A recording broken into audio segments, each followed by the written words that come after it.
Hey everybody, and welcome back to the Green Witch Homestead. So spring is here. We are April 1st, April Fool's Day today, and in true April Fool's fashion, I woke up this morning to ice all over my car. There was a nice heavy freeze last night. I don't have anything out in the garden that is frost tender, so I'm not super concerned about it.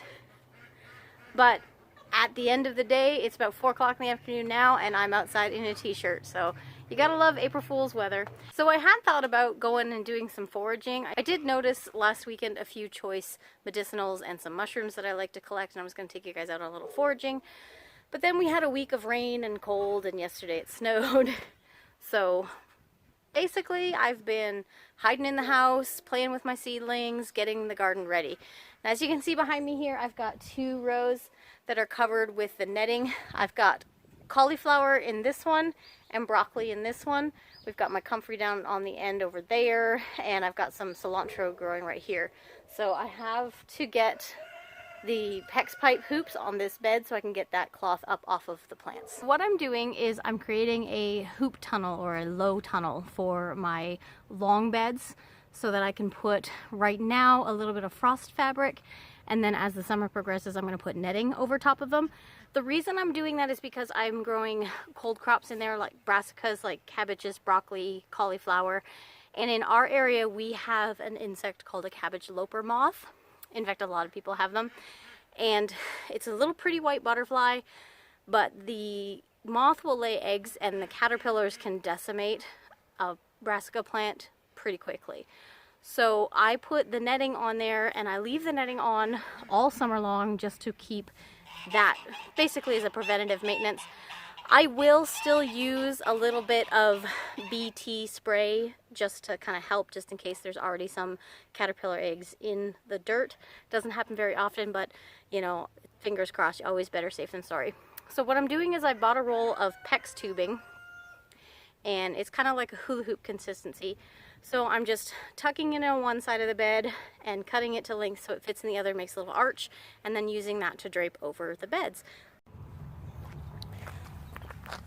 So as you can see, I don't have enough of the fabric to do both beds. This is leftover fabric from last year. I can go online and order some more, which I probably will before we get too close into season. For now, they're on here mostly to keep my chickens from digging up the seedlings. So what I'm going to do with that gap there is I'm just going to get some clips and clip the 2 pieces together, and it'll be fine for now. I do not recommend doing that once you're using this to protect from bugs, because you're not going to get a nice enough connection that's going to keep the moths out. Make sure that you have enough to cover your whole bed. So like I said, for now, this is just to keep the chickens out, so I'm going to just clip it together until the one that I ordered comes in and I have enough cut. I do have to order more anyway because I do have to cover the beds down in the market garden. But I've got all these cute little baby cauliflowers in here. There was a hard frost this morning, like I mentioned. They look perfectly fine. I'm definitely getting excited for spring. It is right around the corner. Things are starting to green up. The plants inside were a couple weeks away from getting them in the ground, but I am doing a lot of potting up and getting things ready for our market gardens where we will be selling plant starts. Selling plant starts at the market garden is a first for me this year. I was going to try and do it last year, but I wound up not actually having quite enough plant starts. So I mainly just sold to friends and family, but this year I think I'm going to have plenty. So we are gearing up for that. Everything's coming into place. The big sale that happens in our area, it happens 3 times a year, and it's actually going on right now this weekend.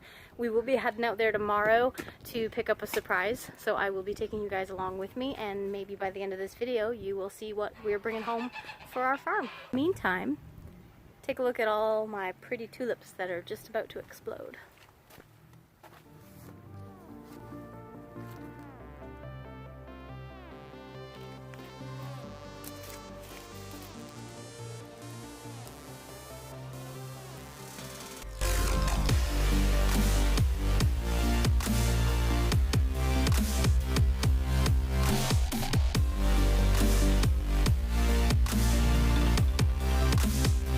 Alright, so we are at our big local event that happens here in Central Missouri. It's called the Jacob's Cave Animal Swap, and there's a property out here that has, it's Jacob's Cave, and they have actual cave on the ground that you can do a cave tour in. but 3 times a year they host this huge swap meet where you can pretty much get everything, including the kitchen sink. And we're out here looking for a goat. We finally decided that we're going to go ahead and bring some goats in onto the homestead.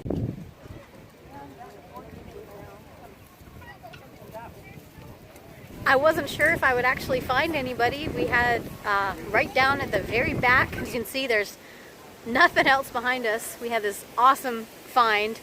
He's got a great herd of goats, and we got ourselves 2 girls. They're bonded pair. They're both just under a year old. They've just recently been wormed. We're going to need to do a little bit of work on their hooves, but we got ourselves some milking goats. I kind of find it hilarious that they look fairly familiar to someone else's first pair of goats. So we're on our way home. We got our goats. Got my kettle corn. I always get kettle corn. There's one place that does kettle corn every year, and it's the best kettle corn ever. So we're heading home. We're gonna get these ladies settled in, get something to eat because I'm hungry. We are back from the pigeon swap. I know I did not record very much. It's not the easiest thing to record at. It's very loud. There's quite a few people, and not everybody wants to be on YouTube. So I didn't record much, but we are back. And I will show you a little bit more about it once I'm there selling, because I can walk around before the public is in and just talk to the vendors individually. But let me introduce you to the newest members of our homestead. I'm really excited actually, because it's been a long time. We had done goats once a long time ago. At least we tried to, and we just were having a bad luck. We got a bad goat. She wasn't good at milking. She wasn't very good at being a mom. And she was an escape artist, so it left a bad taste in our mouths. But with everything going the way that it is, milk is one of those things that at this point in time we don't use that much of, but we also can't get or couldn't get for ourselves. So we talked about the idea of a cow. However, doing a little bit of research, goat's milk's a lot healthier for humans. There's more that I personally can do with it than I can with cow's milk. And with just being the 2 of us, a cow, that's way too much milk. So with the goats, we are going to be able to get the milk off of them. We got the 2 because goats are herd animals. They deserve to be together. But also, we can rotation breed. So when one is out of milk drying up, we can have the other one in milk so that we have a constant. If we choose. We haven't decided how we're going to do it. It's a little bit off before we're going to be milking goats. These 2 are just over a year old, and they're not bred. I want to get all of our infrastructure in for them before we breed them. The white one is a pure Saanen. The black and white one is an Alpine. Saanen is what I was hoping to find, and I'm so glad that I did not only find a Saanen, but I found a disbudded Saanen and a female. So I'm very, very excited about her. They have a very high fat content in their milk.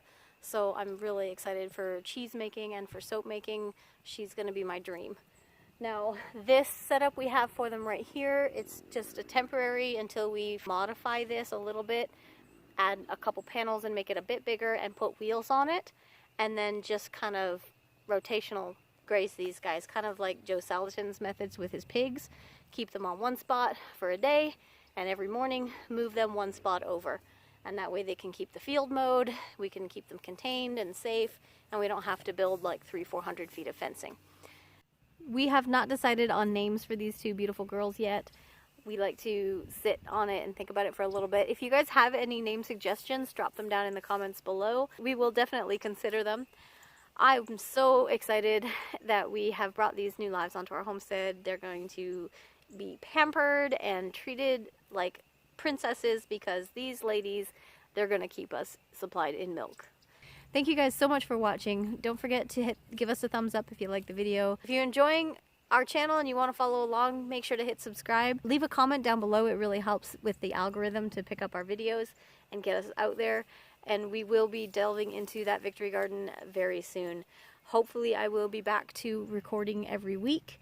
My new job is getting settled, my schedule is getting settled, so all that fun stuff. We're about to start market garden season. We just had our meeting this morning. First farmers market is going to be the 29th of April, so it's just around the corner. And everything is picking up, starting up, greening up, and it's a good day to be on the farm. So remember guys, get out there and get your hands dirty.